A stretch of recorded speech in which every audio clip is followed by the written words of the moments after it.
ખરેખર ફરિયાદની ટૂંકી હકીકત કહું તો બ્રહ્મલીનના ધનસુખગીરી બાપુ જ્યારે કેજે હોસ્પિટલમાં હતા એની પહેલાં 2.5 વર્ષથી બીમાર હતા. એમને ગોકુલ હોસ્પિટલમાં લઈ ગયા, ત્યાં એનું અવસાન થયું. હવે પોઝિશન એવી બની કે હરિગીરી બાપુને એમ કે આનો કોઈ વારસદાર નથી, એટલે સમાધિના દિવસે સમાધિની જે કાર્યપ્રણાલી હોય એ કરવાને બદલે એ જ દિવસે અંબાજી મંદિરના જે વહીવટકર્તા છે યોગેશભાઈ, કિશોરભાઈ અને દુષ્યંતગીરી, એમની સામે મહેશગીરી બાપુ વિરુદ્ધમાં નિવેદન અપાયું પરાણે કે ભાઈ મહેશગીરી બાપુને એની સહી લઈ ગયા હતા. હવે ખરેખર આ છોકરાઓએ એમ સાંજે માફી માંગી કે અમને હરિગીરી બાપુએ દબાણ કર્યું એટલે મારે આવું નિવેદન આપવું પડ્યું હતું.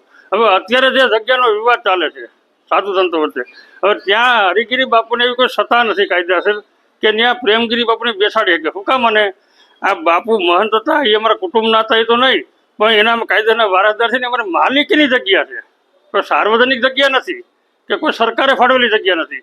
અમારે માલિકીની જગ્યા છે. નવાબ વખતથી 1938 પહેલાંનો અમારો કબજો છે. એ દસ્તાવેજ મેં ફરિયાદ સાથે રજૂ કર્યા છે. અને હરિગીરી બાપુને આવી ગેરકાયદાની પ્રવૃત્તિ સામે પ્રેમગીરી બાપુ છે એના વિશે પણ પેપરની અંદર જે સૃષ્ટિ વિરુદ્ધના કૃત્યોમાં પોતે ફસાયેલો હોય આવા વ્યક્તિને ત્યાં મહંત તરીકે કે જગ્યામાં બેસાડી આખા સનાતન ધર્મને લાંછન પહોંચાડવાનું કાર્ય જે થાય છે એની અમે સરકાર યોગ્ય પગલાં લઈએ એ માટે ફરિયાદ કરવા આવ્યા. અત્યારે ફરિયાદ કઈ રીતે દાખલ થઈ છે?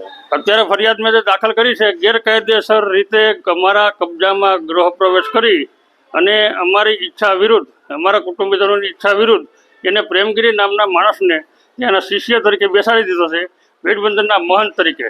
પણ ત્યાં એ કોઈ અમારી સાર્વજનિક જગ્યા નથી, કોઈ સરકાર હસ્તકની અમારી જગ્યા છે, અમારી માલિકીની છે.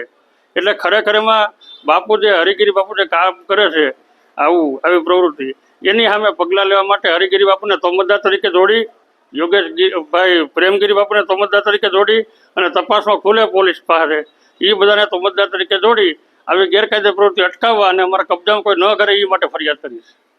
હું તેજસ રસિકભાઈ ભારથી આ કામની ફરિયાદી કરવા આવ્યો છું. જે